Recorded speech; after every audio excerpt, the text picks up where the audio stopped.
बिस्मिल्लाहिर्रहमानिर्रहीम बिस्मिल्लाहिर्रहमानिर्रहीम व तइज़्ज़ु मन तशा व तुज़िल्लु मन तशा। अस्सलाम वालेकुम। ਅੱਜ ਦੀ ਕਹਾਣੀ ਦਾ ਮੌਜੂ ਹੈ ਆਪ ਪਛਤਾ ਹੈ ਕਿਆ ਹੋ ਜਬ ਚਿੜੀਆਂ ਚੁਗ ਗਈ ਖੇਤ। ਇੱਕ ਗਾਉਂ ਦੇ ਵਿੱਚ ਇੱਕ ਫਤਿਹ ਖਾਨ ਨਾਂ ਦਾ ਬੰਦਾ ਹੁੰਦਾ ਹੈ। ਉਹ ਬਹੁਤ ਮਿਹਨਤੀ ਕਿਸਾਨ ਹੁੰਦਾ ਹੈ। ਉਹ ਅੱਲਾਹ ਕੋਲ ਦੁਆ ਕਰਿੰਦਾ, ਉਹਦੀ ਔਲਾਦ ਨਹੀਂ ਹੁੰਦੀ ਕਿ ਮੇਰਾ ਅੱਲਾਹ ਮੈਂ ਕੋਲ ਪੁੱਤਰ ਦੇ ਜਿਹੜਾ ਮੇਰੇ ਲਈ ਕਾਰ ਮਿਹਨਤੀ ਹੋਵੇ। ਕੁਝ ਅਰਸੇ ਬਾਅਦ ਅੱਲਾਹ ਉਹਦੀ ਜਿਹੜੀ ਦੁਆ ਹੁੰਦੀ ਹੈ ਕਬੂਲ ਕਰ ਗਿੰਦਾ ਹੈ। ਉਹਦਾ ਬੇਟਾ ਪੈਦਾ ਥੀਂਦਾ ਹੈ ਜਿਹਦਾ ਨਾਂ ਉਹ ਰੱਖਿੰਦਾ ਹੈ ਅਤਾ ਮੁਹੰਮਦ। ਉਹਦੇ ਕੋਲ ਉਹ ਬੜੀਆਂ ਉਮੀਦਾਂ ਰੱਖਿੰਦਾ ਹੈ ਪਿਓ ਆਪਣੇ ਔਲਾਦ ਕੋਲ ਆਪਣੇ ਪੁੱਤਰ ਕੋਲ ਬੜੀਆਂ ਉਮੀਦਾਂ ਰੱਖਿੰਦਾ ਕਿ ਵੱਡਾ ਥੀ ਕੇ ਮੇਰੇ ਲਈ ਕਾਰ ਮਿਹਨਤੀ ਬਣ ਸੀ। ਲੇਕਿਨ ਉਹਦੇ ਬਰਅਕਸ ਉਹ ਇੰਤਹਾਈ ਸੁਸਤ ਤੇ बीमार रहंदा है। कम कोल उसको नफरत होंदी है, कोई कम करण ते ਉਹਦਾ ਦਿਲ ਨਹੀਂ ਥੀਂਦਾ।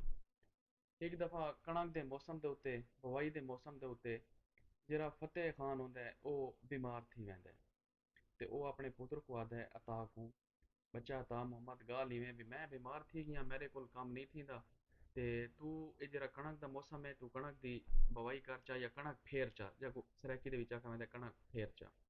ਉਹਦੇ ਠੀਕ ਹੈ ਬਾਬਾ ਤੁਹਾਡੇ ਹੁਕਮ ਦੀ ਤਾਮੀਲ ਥੀ ਸੀ ਤੇ ਮੈਂ ਕੰਮ ਕਰਦੇ ਸਾਂ। ਉਹ ਖੇਤਾਂ 'ਚ ਵਹਿੰਦਾ ਹੈ, ਖੇਤਾਂ 'ਚ ਵਾਹ ਕੇ ਹਲ ਸ਼ਲ ਚਰਾ ਕੇ ਤੇ ਉਹਦੇ ਉੱਤੇ ਬੀਜ ਵਹਾ ਦਿੰਦਾ ਹੈ। ਜਿਸ ਟਾਈਮ ਬੀਜ ਭੁਕਾ ਗਿੰਦਾ ਹੈ ਦੁਪਹਿਰ ਉਹਨੇ ਉਤੋਂ ਉਸ ਉਹ ਹਲ ਮਾਰਨ ਦਾ ਕੋਈ ਫੱਟਾ ਆਉਂਦਾ ਅਸਾਂ ਆਖਦੇ ਨੇ ਵੀ ਫੱਟਾ ਮਾਰਨਾ ਹੈ। ਉਹ ਫੱਟੇ ਦੇ ਜਿਵੇਂ ਆਉਂਦਾ ਵੀ ਟਰੈਕਟਰ ਦੇ ਹੁਣ ਤਾਂ ਪਹਿਲੇ ਤਾਂ ਉਹ ਬੈਲ ਆਉਂਦੇ ਹਨ, ਬੈਲਾਂ ਦੇ ਦਰਮਿਆਨ ਇੱਕ ਫੱਟਾ ਰੱਖੇ ਹੁੰਦੇ ਹਨ। ਉਹ ਬੈਲ ਚੱਲਦੇ ਹਨ ਤੇ ਉਹ ਜਿਹੜੀ ਬਵਾਈ ਥਈ ਪਈ ਹੁੰਦੀ ਹੈ ਜਿਹੜਾ ਬੀਜ ਆਉਂਦਾ ਉਹ ਉਹਦੇ ਉੱਤੇ ਮਿੱਟੀ ਆ ਵੈਂਦੀ ਹੈ, ਉਹ ਥੱਲੇ ਦਬ ਵੈਂਦਾ ਹੈ, ਜੋ ਪਰਿੰਦਾਂ ਕੋਲ ਬਚ ਵੈਂਦਾ ਹੈ। ਤੇ ਹੁਣ ਤਾਂ ਜਦੀਦ ਦੌਰ ਹੈ, ਹੁਣ ਤਾਂ ਟਰੈਕਟਰ ਆਉਂਦੇ ਨੇ, ਟਰੈਕਟਰ ਆਪਣੇ ਹੱਲਾਂ ਦੇ ਉੱਤੇ ਫੱਟਾ ਰੱਖ ਕੇ ਤੇ ਉਹ ਚਲਾਉਂਦੇ ਨੇ। ਬਹਰਹਾਲ ਉਹ ਦੁਪਹਿਰ ਥੀਂਦੇ ਨੇ ਉਹਦੀ ਮਾਂ ਖਾਣਾ घिन के आ वेंदी है भी मेरा पुत्र सवेरे का काम करेंदा वदा है ते ये रोटी खा गए। तो इतना सुस्त होंदा है अता मुहम्मद फतेह मुहम्मद का पुत्र कि वो जिस टाइम रोटी खांदा है ते वो उत्थे सूं वैंदा है।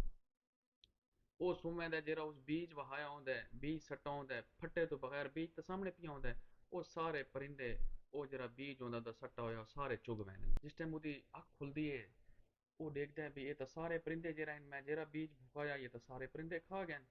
तो वह बड़ा परेशान थी के ते बैठा होंदा है। गाँव के कुछ लोग ਜਿਹੜੇ ਹੁੰਦੇ ਨੇ ਉਹਦੀ ਹਾਲਤ देख के आने कोई उसको बुरा भला आता है, कोई उसको समझाता है, कोई उसको आता है भी बस नुकसान जरा थी होना ही वो थी गया है। एक बूढ़ा बंदा आता है ते वो उसको मुखातिब करके आता है, वो आता है बछड़ा हूँ के पछताना है।